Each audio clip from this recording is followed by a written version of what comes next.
Presidentja e Kosovës Vjosa Osmani ka qenë cak i një fotomontazhi kundër saj. Në fotomontazh i shpërndar nga Nurettin Drenica, shihet presidentja Vjosa Osmani pranë Ana Brnabić dhe ministrit të jashtëm serb, duke ecur pranë qytetarëve dhe aty shihet edhe një fëmijë.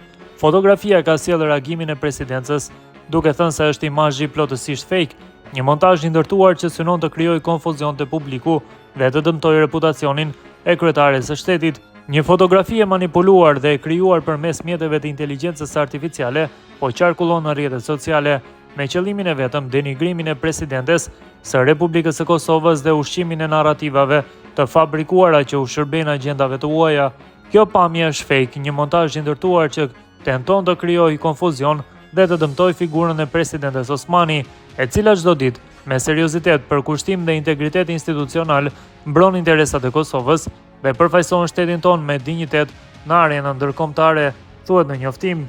Presidenca e cilëson publikimin e materialeve të tilla si një akt të ulët dhe të rrezikshëm, duke e lidhur atë me fushatat e organizuara për përhapje të dezinformimit dhe përpjekjen për të baltosur institucionet në Kosovë. Lidhur me këtë çështje, profesori Enver Bytyçi thotë se ky është truk provokues nga falangat ruse në Kosovë. Sipas tij, presidenca bëri mirë që e denoncoi aktin edhe në polici. Tani sipas tij është rradha e drejtësisë dhe policisë që të çojë para përgjegjësisë penale falsifikatorët dhe provokatorët anti-shqiptar. Falangat ruse dhe serbe në Kosovë kanë bërë një truk provokues. Në rrjetet sociale është publikuar një foto e presidentes Osmani duke ecur në mes të kryetares së parlamentit serb, Brnabić, dhe ministrit të jashtëm të Serbisë Marko Đurić. Sipas paraqitjes së fotos origjinale, në këtë pozicion ka qenë një grua tjetër. Përmes Photoshopit apo inteligjencës artificiale, është larguar nga fotoja në fjalë gruaja e panjohur dhe në vend të saj është vendosur fotoja e presidentes Vjosa Osmani. Presidenca bëri mirë që e denoncoi aktin, është rradha e drejtësisë dhe policisë që të çojë para përgjegjësisë penale falsifikatorët dhe provokatorët anti-shqiptar, por rasti në fjalë duhet të na bëjë të besojmë se agresioni serbo-rus ndaj Kosovës është në shkallën më të lartë. Kështu nisi dhe lufta në Ukrainë, duke u përpjekur ta diskreditonin presidentin e saj, deklaron Bytyçi. Ai thotë se qëllimi është të dobësohet autoriteti vendimarrës i presidentes. Profesori përmend edhe rastin e një avokati serb që flet se bija serbe ka shpenzuar 1 miliard euro për rrëzimin e Kurtit dhe pastaj të Osmanit.